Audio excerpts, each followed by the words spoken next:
जय हिंद। मैं दारा सिंह सभी बच्चों के लिए मैट्रिक की परीक्षा जो 14 फरवरी से होने वाली है उसको ध्यान में रखते हुए गणित विषय का कुछ ऑब्जेक्टिव क्वेश्चनों को मैंने शॉर्टलिस्ट किया है। इस क्वेश्चनों को हम आपके साथ सॉल्व करेंगे और इनसे जुड़े हुए कुछ इम्पोर्टेंट बातों को भी याद रखेंगे। और मैं विद्यार्थियों से रिक्वेस्ट कर रहा हूं कि आप यदि वीडियो देख रहे हैं तो आप अपना कॉपी और कलम लेके बैठें, क्योंकि गणित विषय के लिए आपको कॉपी कलम की आवश्यकता होगी।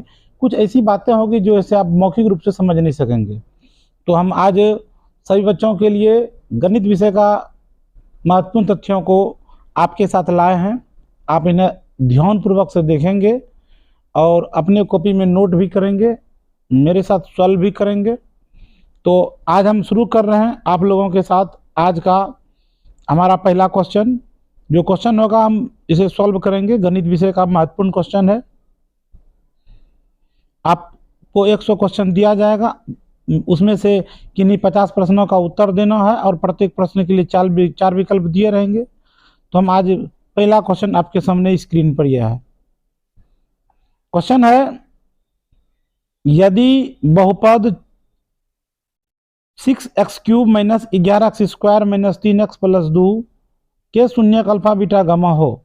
ये त्रिघाती बहुपद में है, पावर 3 वाला है, इसीलिए त्रिघाती है, तो इसके 3 शून्यक होंगे। तो आपको बताना है इसका आंसर क्या होगा। Alpha beta plus beta gamma plus alpha gamma का मान क्या होगा। तो हम इस क्वेश्चनों को सॉल्व करने से पहले जानेंगे कि इसका कुछ महत्वपूर्ण बात क्या होता है।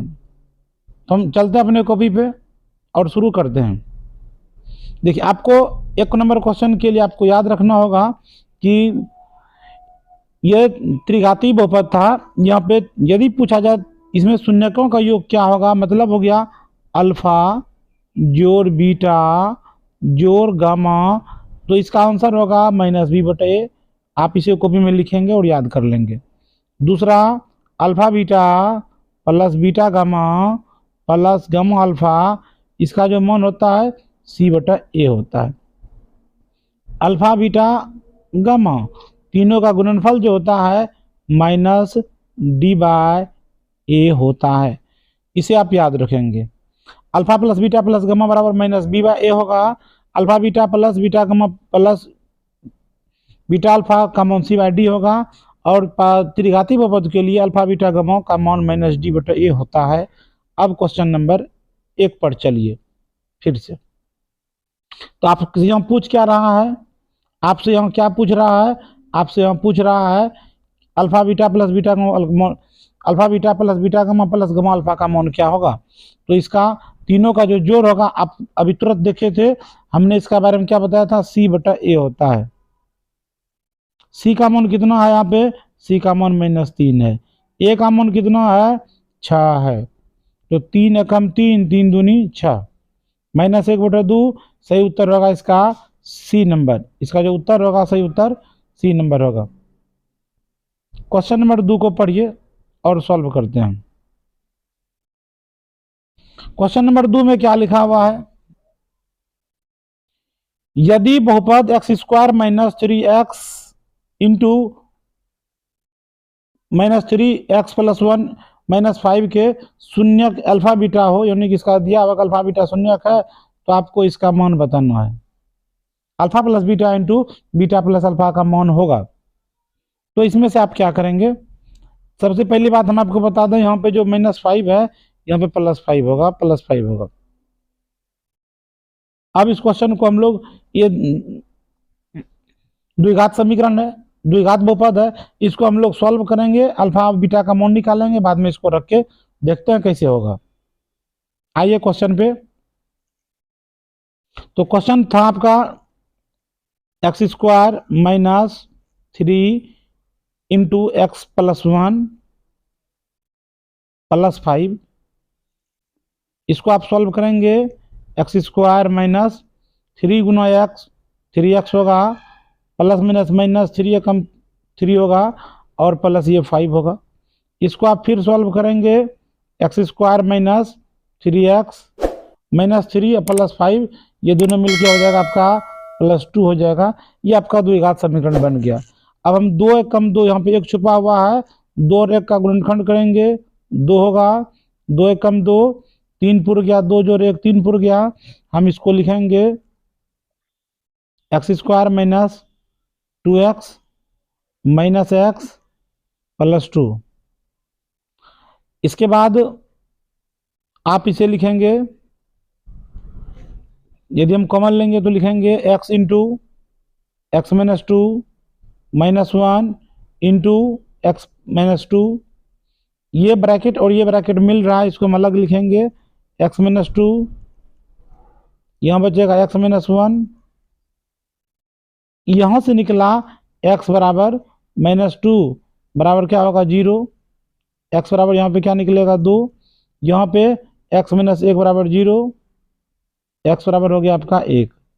अल्फा का मान 2 निकला, बीटा का मान 1 निकला। अब हम इसको क्या करेंगे, हमसे जो पूछ रहा था alpha plus 1 into beta plus 1, alpha का मान 2 था, 2 प्लस 1 इंटू 1 प्लस 1, 2 1 3 होगा इंटू 1 1 2 होगा, 2 तिया 6, इसका राइट आंसर होगा।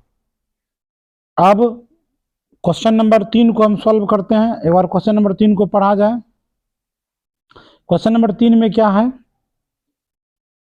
यदि बहुपद x square plus P x minus Q के शून्यक एक दूसरे के व्युत्क्रम हो, व्युत्क्रम का मतलब होता है उल्टा हो, यानी शून्यक इसका 2 गो है, दोनों शून्यक उल्टा है, तो पूछ रहा है क्यू का मान क्या होगा।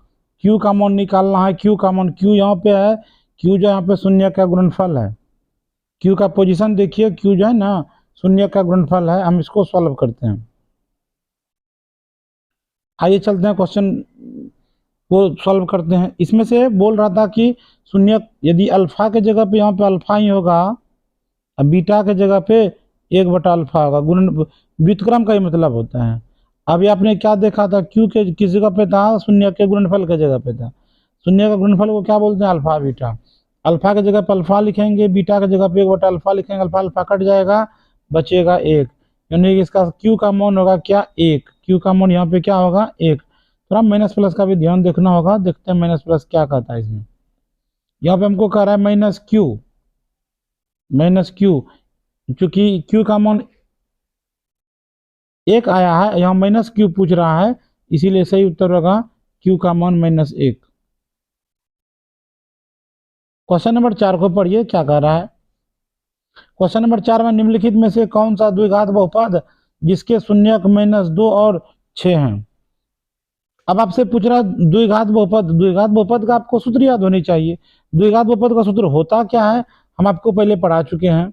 द्विघात बहुपद का क्या सूत्र होता है, द्विघात बहुपद का सूत्र होता है एक्स स्क्वायर माइनस अल्फा जोड़ beta into x plus alpha beta, यही द्विघात बहुपद का सूत्र होता है। वहां पर क्या था, एक्स स्क्वायर होगा माइनस अल्फा की जगह पे -2 था, अब बीटा की जगह पे 6 था, और एक्स प्लस -2 और गुना 6 होगा। इसको सॉल्व करेंगे तो एक्स स्क्वायर होगा 6 में -2 घटेगा तो बचेगा आपका 4x, और यहाँ पे -2 से गुना किए थे, -2 गुना 6 करेंगे तो -12 होगा, यानी एक्स स्क्वायर -4x -12 इसका सही उत्तर होगा। आइए क्वेश्चन पर चलते हैं। क्वेश्चन नंबर 4 क्या कर रहा है, एक्स स्क्वायर -4x -12 किस में है, सही उत्तर इसका ए नंबर में होगा। अब क्वेश्चन नंबर 5 को पढ़िए। रैखिक समीकरण युग्म है, यानी कि समीकरण का जो जोड़ा है, इसमें पूछ रहा है कि 2x - 3y + 2 6x - 9y + 5 = 0 के कितने हल होंगे। कितने हल होंगे आपसे, यानी इसका कितना आंसर निकल सकता है। हम इसको अनुपात में बांटेंगे, a1/a2 b1/b2 c1/c2, और उसके बाद देखेंगे क्या अनुपात में आता है। तो नंबर को कॉपी में लिख लीजिए, 2x - 3y + 2 = 0, 6x - 9y + 5 = 0। तो वापस चलते हैं हम अपने बोर्ड पे, तो उसको लिखेंगे, पहले ऊपर नीचा लिख लेंगे, 2x - 3y + 2 = 0। दूसरा लिखेंगे 6x - 9y + 5 बराबर 0। अनुपात में बांटिए A1/A2 बराबर, देखिए क्या होता है 2/6 होगा। यहाँ पे B1/B2 को चेंज कीजिए, -3/-9 होगा। C1/C2 को भी निकाल लीजिए, 2/5 होगा। अब हम अनुपात को यदि घटाते हैं, 2 एकम 2, 2 तिया 6, 3 एकम 3, 3 तिया 9, यानी फाइनल जो निकला यहाँ पे 1/3 निकला, और B1/B2 को B1 1/3 निकला, माइनस माइनस खत्म था। तो कुल मिलाकर हम ऐसा कह सकते हैं कि पहला का जो आंसर आया था 1/3 आया था, दूसरा का आंसर भी 1/3 आया था, लेकिन तीसरा का आंसर 2/5 आया, क्योंकि A1/A2 बराबर है B1/B2 से, लेकिन C1/C2 बराबर नहीं है। यहाँ पे क्या होगा, समांतर होगा, और समांतर बराबर का कोई हल नहीं होता, कोई हल नहीं होगा, याद रखना। कोई हल, जब समांतर होगा तो कोई हल नहीं होगा, कोई हल नहीं। चलिए क्वेश्चन नंबर 6 पे आते हैं। क्वेश्चन नंबर 6 आपके सामने स्क्रीन पर है, इस क्वेश्चन को पढ़िए। के किस मान के लिए समीकरण kx + 2y = 5, 3x + y = 1 का अद्वितीय हल होगा। अद्वितीय हल का मतलब है एक हल होगा, अद्वितीय हल होगा मतलब है एक हल होगा। इसको भी हम उसी सूत्र पे ले जाएंगे, kx + 2y = 5 और 3x + y = 1 को। इस नंबर को नोट किया जाए।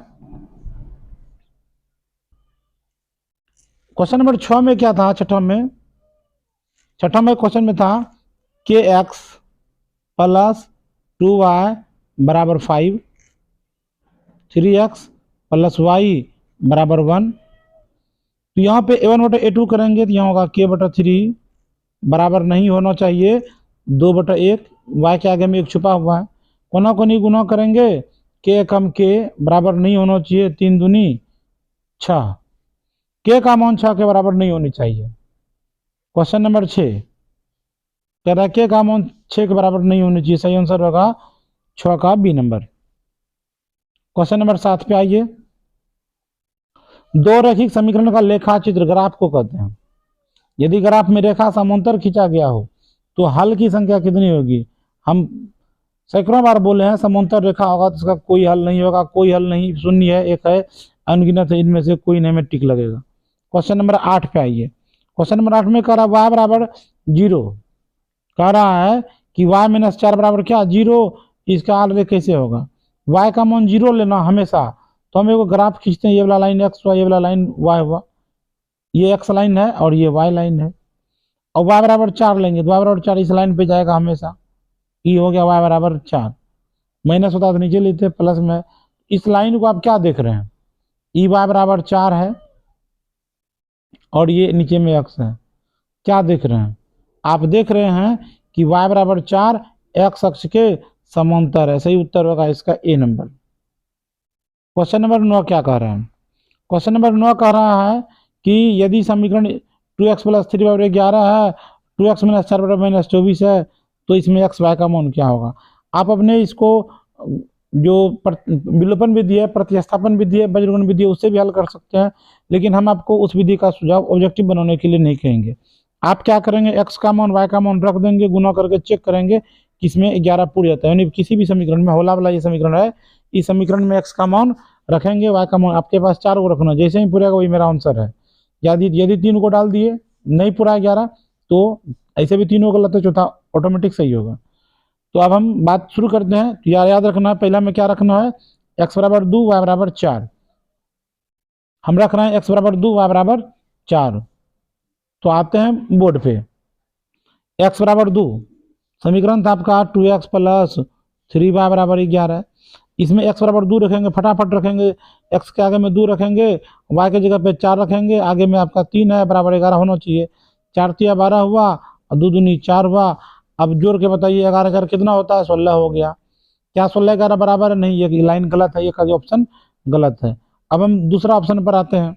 दूसरा ऑप्शन भी इसी तरह से होगा, -2 लिखा हुआ था, +3 × -5 है, वहाँ पे 11 पुराना है, 2 दूनी -4, 5 तिया -15, ये हो गया आपका 11। 15 में 11 को जोड़ेंगे, सॉरी -15 -4 -19 होगा।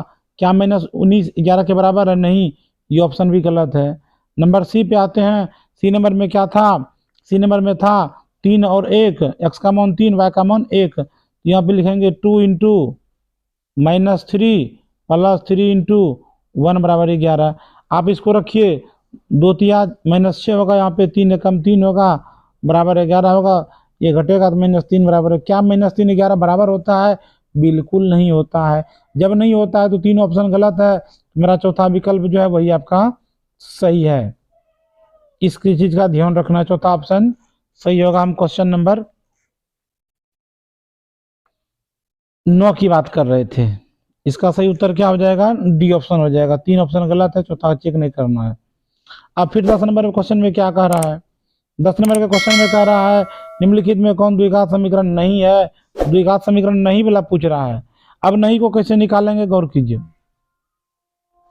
नहीं को निकालने के लिए हम सिंपल टेक्निक अपनाएंगे। आप देखिए यहाँ पे स्क्वायर आएगा, ये द्विघात समीकरण होगा। ए प्लस बी का होल स्क्वायर लगेगा तो यहाँ पे द्विघात समीकरण होगा। आप यहाँ भी देखिए ए माइनस बी का होल स्क्वायर लगेगा, यानी स्क्वायर वाला आएगा तो ये भी द्विघात समीकरण है, ये भी है। अब यहाँ पर जब देखिएगा डी ऑप्शन में 2x x इंटू 2x है और यहाँ पे x स्क्वायर है, इसको यदि गुना करेंगे 2x स्क्वायर होगा, इधर आपका x स्क्वायर है, बीच में बराबर भी है, तो इसको बाएं बगल भी लाएंगे तो x स्क्वायर बचेगा, ये भी द्विघात समीकरण है। तो आपसे पूछ क्या रहा है? कौन द्विघात समीकरण नहीं है पूछ रहा है। तो नहीं में ए भी है, बी भी है, सी भी है, तो कौन नहीं होगा? डी बचा होगा।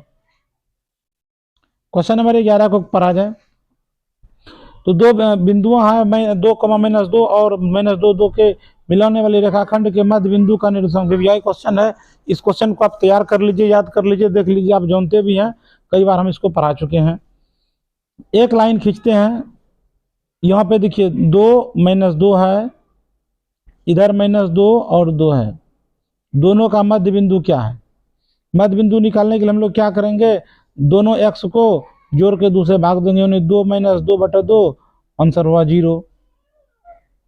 यहाँ पे देखिए -2 प्लस 2, यहाँ भी भाग 2, आंसर हो गया इसका भी 0, यानी इसका उत्तर क्या होगा? 0,0।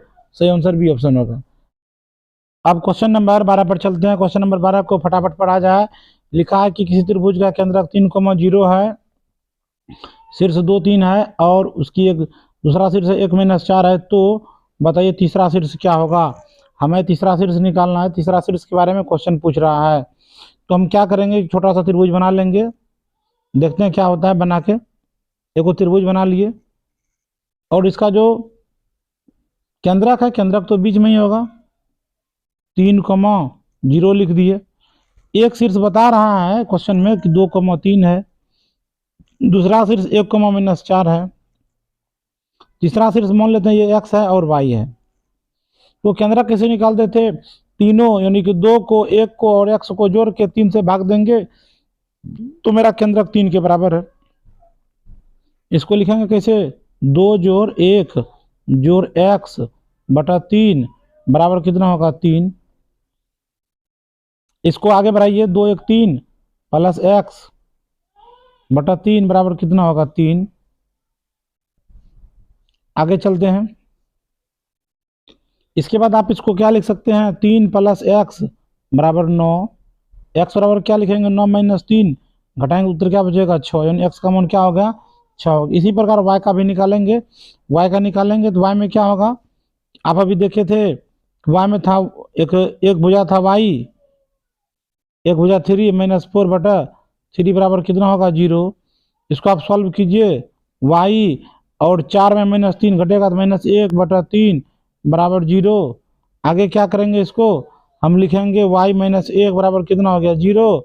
y बराबर कितना हो गया आपका? 1, यानी कि x का मान निकाले थे 6, y का मान निकाले थे 1, 6,1 इसका राइट आंसर होगा क्वेश्चन नंबर 12 का। 13 नंबर भी थोड़ा सा क्वेश्चन दिमाग लगाने वाला है। त्रिभुज के 3 शीर्ष हैं, 0,0, 4,0 और 0,1 है, तो आपको इसका त्रिभुज का क्षेत्रफल, यह क्वेश्चन उसी से बनेगा जिसको त्रिभुज का क्षेत्रफल याद होगा। निर्देशांक ज्यामिति में त्रिभुज का क्षेत्रफल निकालने के लिए एक स्पेशल सूत्र दिया हुआ है, हम उस सूत्र का प्रयोग करेंगे और इसको बनाएंगे। आइए देखते हैं त्रिभुज का क्षेत्रफल कैसे निकालेंगे। पहले आप त्रिभुज बना लीजिए। एक शीर्ष आपका 0,0, दूसरा शीर्ष हो गया आपका 4,0, तीसरा शीर्ष हो गया आपका 0,1। इसका नंबर हो गया x1 y1, इसका नंबर हो गया x2 y2, इसका नंबर हो गया x3 y3। आपको फिर भी लिखते चलिए, सहूलियत होगी। अब याद पड़िए, हमको निकालना क्या, त्रिभुज का क्षेत्रफल। x1 का मान 0, y1 का मान 0, x2 का मान 4, y2 का मान 0 और x3 का मान भी 0, y3 का मान 1। हम इसको सूत्र पे रखेंगे। आपको याद दिला देते हैं त्रिभुज का क्षेत्रफल क्या होता है। त्रिभुज का क्षेत्रफल बराबर क्षेत्रफल होता है 1/2 into x1 into y2 minus y3 plus x2 into y3 minus y1 plus x3 into y1 minus y2।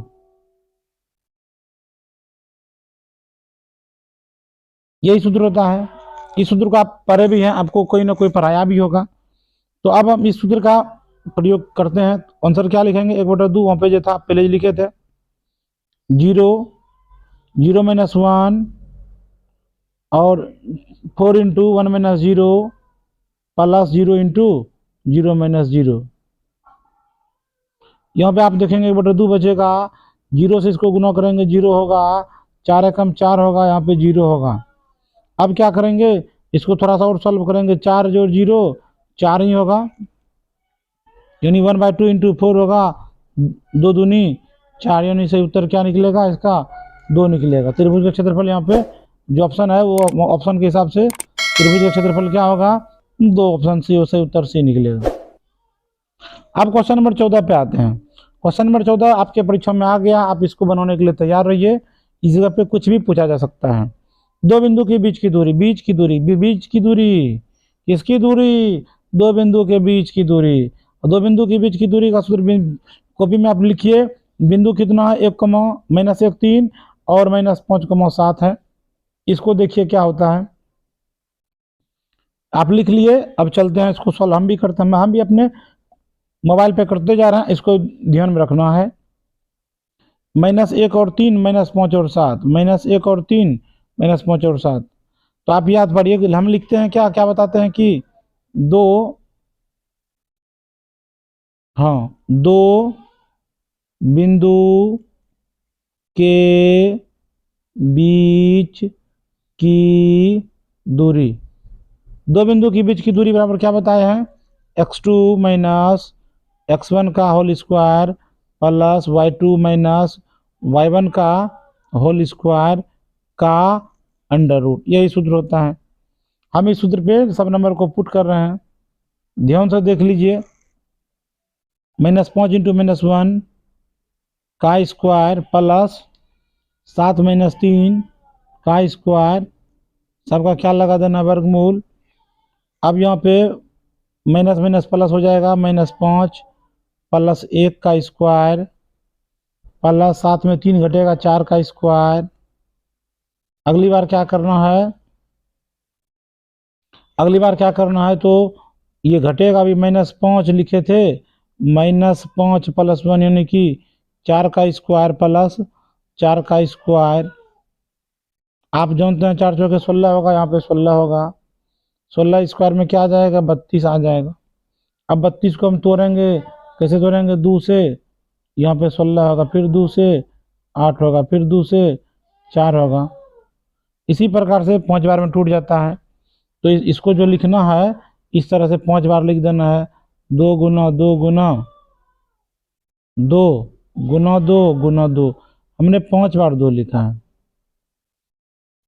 तो वर्गमूल के अंदर में जोड़ा को बाहर करते हैं, 2 को 2 के बदला में 1 2, फिर 2 को 2 के बदला में 1 2 बाहर कर दिए, बचा यहाँ पे आपका √2, 2 दूनी 4 √2 इसका सही उत्तर होगा। हम अगले क्वेश्चन की ओर चलते हैं। क्वेश्चन नंबर 15 पढ़िए। यह सूत्र वाला क्वेश्चन है। दो बिंदुओं x1 y1 और x2 y2 को मिलाने वाले रेखाखंड को m/n में विभाजित किया गया, तो विभाजन का सूत्र क्या होगा, सही उत्तर ए नंबर होगा, mx2 + nx1 बटा m + n। y का मान होगा my2 + ny1 बटा m + n। सही उत्तर ये होगा। नेक्स्ट क्वेश्चन है 16 नंबर। 16 नंबर में क्या करा, यदि किसी शंकु के वक्र क्षेत्रफल का, वक्र पृष्ठ का क्षेत्रफल 880 है, त्रिज्या 14 है, तो उसकी त्रिज्यक ऊंचाई बताइए। 16 नंबर में त्रिज्यक ऊंचाई पूछ रहा है। वक्र क्षेत्रफल, आपको अच्छे से पता है वक्र क्षेत्रफल क्या होता है। शंकु का वक्र क्षेत्रफल की सहायता से हम उसका त्रिज्यक ऊंचाई निकालेंगे। इसको सॉल्व कैसे करेंगे, पहले क्षेत्रफल लिखेंगे, त्रिज्या लिखेंगे, इस बात को लिख लीजिए। क्षेत्रफल 880 है, त्रिज्या 14 है, आते हैं त्रिज्यक ऊंचाई को एल कहते हैं। हाँ, तो अब क्वेश्चन पे आते हैं। तो लिखना क्या है, शंकु का वक्र क्षेत्रफल बराबर 880। शंकु का वक्र क्षेत्रफल पाई आर एल होता है, इसका मान कितना होगा, 880 होगा। 880 पाई का मान कितना है, 22/7 है। आर का मान कितना था, 14 था, गुना एल बराबर कितना होगा, 880 होगा। 7 दूनी 14 कटेगा, अब 22 गुना 2 करोगे तो गुना हो जाएगा कितना, 22 गुना 44 एल बराबर 880। हम उसको लिख रहे हैं अगली बार। यहाँ से मैंने क्या पाया, 44 एल, 44 एल बराबर 880। एल बराबर क्या हो जाएगा, 880/44। 44 से कम 44, 44 दूना 88, 109 लगा देंगे, सही उत्तर क्या निकलेगा, 20 सेंटीमीटर। इस प्रकार से क्वेश्चन नंबर 16 का आंसर क्या हो जाएगा, मेरा बी ऑप्शन हो जाएगा। क्वेश्चन नंबर 17 को पढ़िए, क्या कर रहा है। समान ऊंचाई वाले दो बेलन का आयतन का अनुपात, ध्यान दीजिए, बेलन का आयतन का अनुपात 9:16 है, तो क्षेत्रफल का अनुपात क्या होगा, क्षेत्रफल का अनुपात पूछ रहा है। तो हम इसको लिख रहे हैं हम भी अपने कॉपी में कि इस प्रकार से अनुपात है, किसका अनुपात है, बेलन का। कितना अनुपात है, 9:16 है। क्षेत्रफल पूछ रहा है, तो आइए चलते हैं यहाँ पे। बेलन का आयतन का अनुपात, बेलन का आयतन का अनुपात कितना है, 9/16 है। और आपको आयतन का सूत्र याद है, पाई स्क्वायर एच होता है। इसको लिखेंगे अगली बार, क्या लिखेंगे कि पाई आर स्क्वायर एच बटा पाई आर स्क्वायर एच। अनुपात में दो बेलन है, बराबर कितना होगा, 9/16 होगा। एच बराबर है, समान है तो कट जाएगा, पाई पाई भी कट जाएगा। ये पहला बेलन है, ये दूसरा बेलन है। स्क्वायर को दूसरे बगल भेजेंगे तो वर्गमूल बन जाएगा, हम उसको लिखेंगे अगली बार। ध्यान रखिएगी, जो 2 है, 2 को उधर भेजेंगे, इस सबका 9 और 16 का वर्गमूल बन जाएगा। तो यहाँ से क्या आ गया, R1/R2 बराबर 9/16 का वर्गमूल। 9 का वर्गमूल 3, 16 का वर्गमूल कितना हो गया, 4 हो गया। इसका आंसर हो गया। ये अनुपात में त्रिज्या का अनुपात 3:4 आया, लेकिन क्षेत्रफल का अनुपात पूछ रहा है।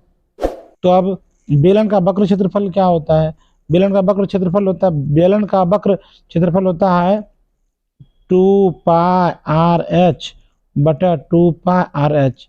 ऊंचाई बराबर है, इसीलिए कट गया, पाई पाई भी कट गया, 2 भी कट गया। R1/R2 लिखना है, सही उत्तर क्या निकला था, 3/4 ही इसका उत्तर होगा। यानी कि इसका जो अनुपात निकला 3:4 निकला। 17 का सही आंसर 3:4 होगा, सी नंबर होगा। क्वेश्चन नंबर 18 पे पढ़िए। एक शंकु का संपूर्ण क्षेत्रफल 18 है, त्रिज्या की ऊंचाई शंकु का आधार का त्रिज्या का दुगुना है, तो आधार का क्षेत्रफल पूछ रहा है।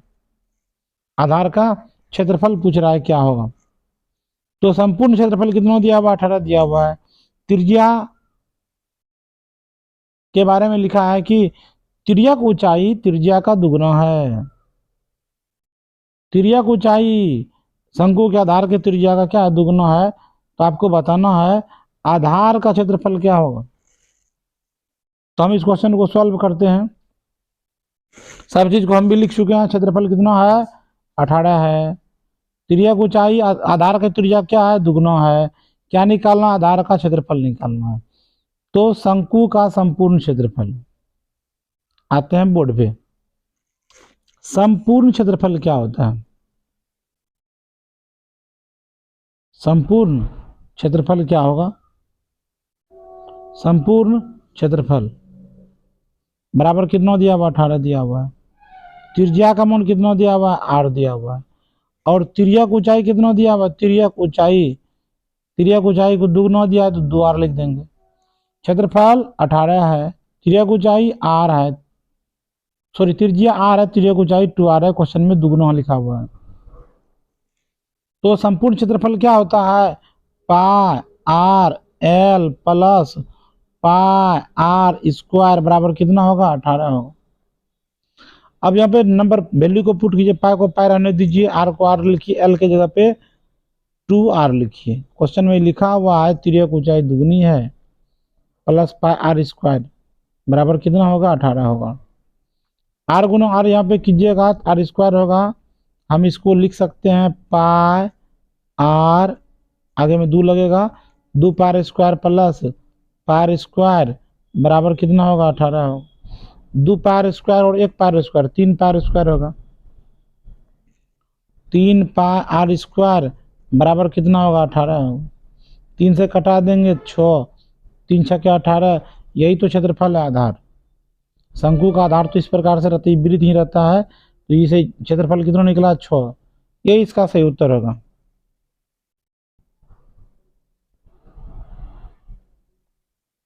अब क्वेश्चन नंबर 20 पर ये क्या कह रहा है, 20 ने 19, 18 नंबर का उत्तर होगा 6। अब क्वेश्चन नंबर 19 क्या कह रहा है, 19 नंबर में कह रहा है कि दो गोले का आयतन का अनुपात 8:7 है, 27 है, तो क्षेत्रफल का अनुपात पूछ रहा है। गोला का आयतन का अनुपात दिया है, क्षेत्रफल का अनुपात, हम क्या करेंगे, दो गोला बनाएंगे और इसका आयतन का अनुपात दिया है, सूत्र पे बैठा के इसको कटा के देखते हैं क्या होता है। किसका आयतन, गोला का आयतन, गोला का आयतन का सूत्र पता है आपको, उसको लिखते हैं, देखते हैं कैसे बनाएंगे शॉर्टकट में। इसको हम सॉल्व करेंगे, कैसे सॉल्व करेंगे, एक छोटा सा गोला ले लेंगे, एक बड़ा गोला लेंगे, एक गोला का 8 है, दूसरा का 27 है, तो सूत्र होता है आयतन 4/3 पाई आर क्यूब बराबर 8, दूसरा का होगा ये R1 है, पहला के लिए है, 4/3 पाई R2 का क्यूब है, ये 27 है, 4/3 पाई 4/3 पाई कट गया, इस 3 को 8 की तरफ भेजेंगे तो घनमूल बन जाएगा, यानी कि किसको 3 बार गुना करने पर 8 बना, उत्तर घनमूल में 8 का घनमूल होता है 2, ये वाला का 2 निकलेगा, इसका 3 निकलेगा। इस प्रकार से क्या निकल रहा है, R1/R2 बराबर 2/3 निकल रहा है। अब हमको क्या निकालना है, गोला का संपूर्ण क्षेत्रफल। गोला का क्षेत्रफल क्या होता है, 4 पाई आर स्क्वायर बटा 4 पाई आर स्क्वायर होगा। 4 पाई तो कटिए गया, यहाँ पे आर आर बराबर है, R1 का मान हो गया 2, ये हो गया 3, स्क्वायर लगा दीजिए तो 2 दूनी 4, 3 तिया 9, इसका सही उत्तर होगा। क्वेश्चन नंबर 20 पर अब आते हैं। क्वेश्चन नंबर 20 क्या कह रहा है, पिछले क्वेश्चन का आंसर 4/9 था।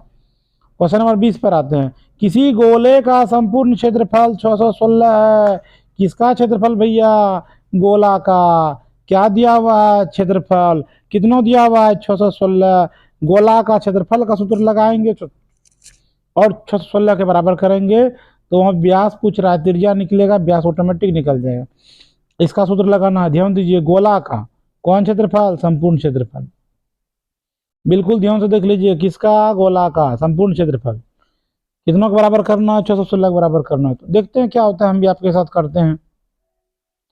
हमको लिखना क्या है, गोला का संपूर्ण क्षेत्रफल, गोला का लिख देना है, गोला का क्षेत्रफल बराबर है 616, सूत्र क्या होता है, 4 पाई आर स्क्वायर होता है, बराबर कितना होगा, 616 होगा। पाई का मान आपको पता है, पाई परिमेय संख्या है, इसका मान 22/7 होता है, हम इसको रख रहे हैं अगली बार। 4 पाई का मान 22/7, आर स्क्वायर बराबर कितना लिखे थे, 616 लिखे थे। आप इसको क्या कीजिए, जो नीचे वाला है ये ऊपर में जाएगा, जो अंश वाला है ये हर में आएगा, नीचे में आएगा। हम अगली बार इसको लिखेंगे 616 × 7 बटा 22 × 4, इसको लिखेंगे कितना, आर स्क्वायर बराबर हो गया आपका 616 × 7 बटा 4 × 22, कटाइए क्या होगा, 4 से 7 कटेगा नहीं, 11 से 11 दूनी 22, 11 से ये कटेगा, 11 से कटेगा तो क्या कटेगा, हम इसको जब 11 से कटाए हैं तो 6 6 12 1 13, ये 11 से तो नहीं कटेगा, तब 2 से कटाते हैं इधर से। इसको फिर से देख लेते हैं कटा के, 616 गुना 7 बटा 4 गुना 22, इधर से कटाइए। एक बार फिर से लिखते हैं इसको, क्या होगा, आर स्क्वायर बराबर क्या लिखे थे, 616 गुना 7 बटा 4 गुना 22, 2 से कटाइए, 2 दूनी 4 होगा, यानी तो 4 एकम 4 डायरेक्ट कट रहा है, 4 एकम 4, 4 से कटाइएगा, 4 एकम 4, 4 पंचे 20, 4 चौके 16। अब इस 11 से कट रहा है, 11 दूनी 22, 11 एकम 11 और 11 चौके 44, फिर 2 से कटाइएगा, 14 में भाग दीजिएगा तो क्या बचेगा 7, यानी कि 7 गुना 7 बच रहा है आर स्क्वायर बराबर, आर स्क्वायर बराबर क्या हुआ 7 गुना 7, तो आर बराबर क्या होगा, इसको इधर भेजेंगे तो वर्गमूल में जाएगा 7 गुना 7, ये 49 हो गया, 49 का वर्गमूल आपको पता है 7 हो गया। अब क्वेश्चन में, ये क्वेश्चन में पूछ क्या रहा था 20 नंबर में, 20 नंबर में हमसे पूछ रहा था गोले का त्रिज्या, नहीं भैया व्यास पूछ रहा है, त्रिज्या यदि 7 है तो व्यास उसका दुगुना, 7 दूनी 14 होगा। ये क्वेश्चन भी बिना सॉल्व किए ही लिखने वाला है। अनुपात पूछ रहा है, तो अनगिनत होने के क्या शर्त होंगे, अनगिनत होने का शर्त क्या है, तीनों बराबर हो, तीनों किसमें बराबर है, पहला ऑप्शन गलत, इसमें दूसरा भी एक गलत, तीसरा में दोनों गलत, सही उत्तर यही होगा, 21 का आंसर होगा डी। क्वेश्चन नंबर 22 में क्या कह रहा है, क्वेश्चन नंबर 22 को हम देखते हैं, 22 में क्या है, 22 में कह रहा है, यह क्वेश्चन तो आसानी से आप सॉल्व कर सकते हैं, हम आज भी क्लास में डिस्कस किए हुए हैं। क्वेश्चन नंबर 22 में कह रहा है कि त्रिभुज में ए बी और ए सी पर डी और ई बिंदु है, वो उसका समांतर है, सबका मान दिया हुआ है, पूछ रहा है एक्स का मान क्या होगा। इसको आप सॉल्व करेंगे तो कैसे करेंगे, थेल्स प्रमेय के नियम से करेंगे। तो पॉइंट को नोट किया जाए, त्रिभुज एबीसी बनाना है, ए बी लिखना है, ए सी लिखना है, उसमें डी बिंदु ई बिंदु है और ये समांतर है, डी समांतर बी सी है, तो थेल्स प्रमेय लगेगा। अब इसको कैसे बनाएंगे, चलते हैं बोर्ड पे। तो पहले आप एक त्रिभुज बना लीजिए, त्रिभुज बनाइएगा तो इसमें समांतर दे दीजिए, नाम होगा इसका ए बी सी, इधर का नाम होगा डी, इधर का नाम होगा ई। क्वेश्चन में वहाँ पे लिखा हुआ है ए डी का मान 4 है, बी डी का मान x माइनस 4 है और ए का मान 8 है, इसी का मान 3x माइनस 19 है, तो x का मान क्या होगा। थेल्स प्रमेय के नियम से ए डी बटा बी डी बराबर ए बटा इसी होता है, ये हम कई बार बताए, सिद्ध भी किए हैं, आप इसे फेयर कॉपी से देख लेंगे और याद कर लेंगे। ए डी, इसमें एक ए डी बटा बी डी बराबर ए ई बटा ई सी। यहाँ पे सही उत्तर क्या होगा, 4 बटा एक्स बटा 4 लिखेंगे, बराबर होगा 8 बटा 3 एक्स माइनस 9। हम ये लिखा रहे थे कि वैल्यू रख के इसको सॉल्व करेंगे तो यहाँ पे 4 बटा एक्स माइनस 4 होगा और 8 बटा 3 एक्स माइनस 19 होगा। इसी को सॉल्व करना है, इसको क्या करना है, कोना कोनी गुना कर देना है, इसको इसमें गुना कर देना है, 4 को 3 वाले में गुना करना है, 8 को इसमें गुना कर देना है। तो गुना करके देख लेते हैं क्या होता है। तो गुना कीजिए, 4 तिया 12 लिखेंगे, 9 चौके 36 लिखेंगे, इधर से 8x लिखेंगे और 8 चौके 32 लिखेंगे। इसको हम यदि सॉल्व करते हैं तो क्या होगा,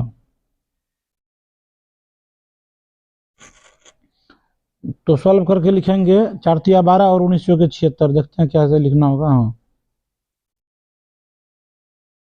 इसको लिखेंगे 4 तिया 12 एक्स बोले थे, माइनस कितना लिखे थे 76 बराबर, और 4 इधर 8 गुना एक्स 8x लिखेंगे, 8 चौके 32 लिखेंगे, इसको इधर लाना है, इसको इधर भेजना है, तब क्या हो जाएगा 12x माइनस 8x बराबर 76 माइनस 32 करेंगे। 76 में 32 को घटाएंगे तो इधर क्या बचेगा आपका 4x बचेगा, और 76 में 32 घटाएंगे तो 44 बचेगा। 4 से 11 बार में कटा देंगे तो 11 इसका आंसर निकलेगा। यानी कि जो अभी 22 नंबर क्वेश्चन को हम देख रहे थे, 22 का आंसर 11 सेंटीमीटर होगा। देखिए तो 11 ऑप्शन सी नंबर में है।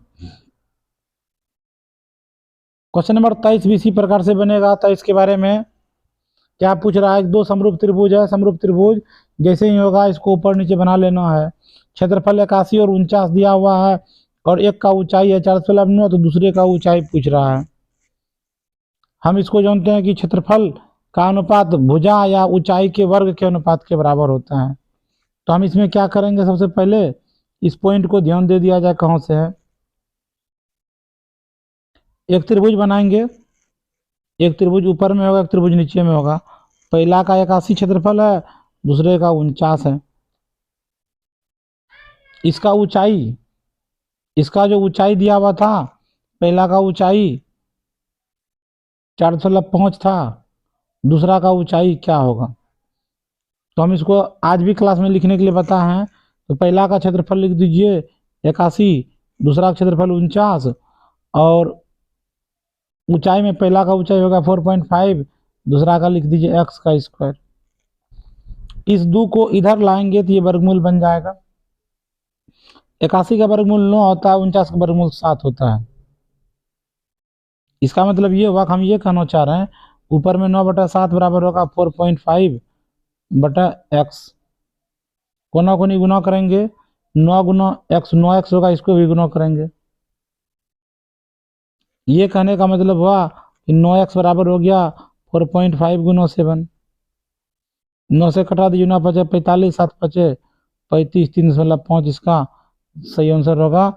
यानी कि क्वेश्चन नंबर 23 में 3.5 है, ये इसका सही आंसर होगा। क्वेश्चन नंबर 24 को पढ़ा जाए ध्यान से, क्या कह रहा है क्वेश्चन नंबर 24। समरूप त्रिभुज के विकर्ण, सॉरी समरूप नहीं, समचतुर्भुज है। समचतुर्भुज के विकर्ण 6 और 8 सेंटीमीटर है, तो उसकी प्रत्येक भुजा क्या होगी। हम इसको कई बार बता चुके हैं, और ये को नहीं भी पढ़ रहे हैं तो पहली बार पढ़ रहे हैं, तो ध्यान रखिएगा। समरूप चतुर्भुज का भुजा बराबर क्या होता है। पहला विकर्ण 6 है, दूसरा 8 है, ध्यान रखिएगा। 6 और 8 लोग लेके चलते हैं। समचतुर्भुज का भुजा बराबर होता है 1/2 रूट अंडर पहला भुजा का स्क्वायर जोड़ दूसरा भुजा का स्क्वायर। वो मतलब हो गया पहली भुजा, पहली विकर्ण का स्क्वायर, दो मतलब और दूसरी विकर्ण का स्क्वायर। अभी आप यहाँ पे 1/2 लिखिए, और पहला विकर्ण कितना लिखे थे 6 का स्क्वायर, दूसरा विकर्ण कितना लिखे थे 8 का स्क्वायर। अब इसको स्क्वायर को आगे बढ़ाइए फटाफट, तो ये क्या होगा 1/2 होगा, 6 के 36 होगा, 8 64 होगा। आप इसको जोड़ेंगे 1/2 होगा, 64 36 को जोड़ेंगे तो 100 होगा। 100 का वर्गमूल आप जानते हैं 10 होगा। 1/2 गुना 10 हम अगली बार लिखेंगे 1/2 गुना 10, आंसर आएगा 5 सेंटीमीटर जो है ना, उसका सही आंसर होगा, भुजा होगा 24 का 5 सेंटीमीटर। अब क्वेश्चन नंबर 25 पे आइए। करा दो समरूप त्रिभुज, फिर समरूप त्रिभुज आ गया। समरूप त्रिभुज है, एक भुजा परिमाप है 36 24 है, तो एक भुजा 10 है, तो दूसरा क्या होगा। जो जिस ये परिमाप वाला है, परिमाप जो होता है भुजा के अनुपात के बराबर होता है। तो परिमाप को नोट कीजिए, पहला का 36 दूसरा का 24, एक भुजा 10 देना है, पी क्यू का मान 10 देना, ए बी का मान निकालना है। ए बी सी बनाना है, पी क्यू आर बनाना है। चलिए बना के देखते हैं। ए बी सी बनाना है, पी क्यू आर बनाना है।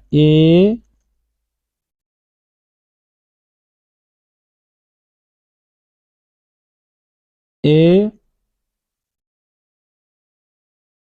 B C P Q R, इसको हमको बनाना है।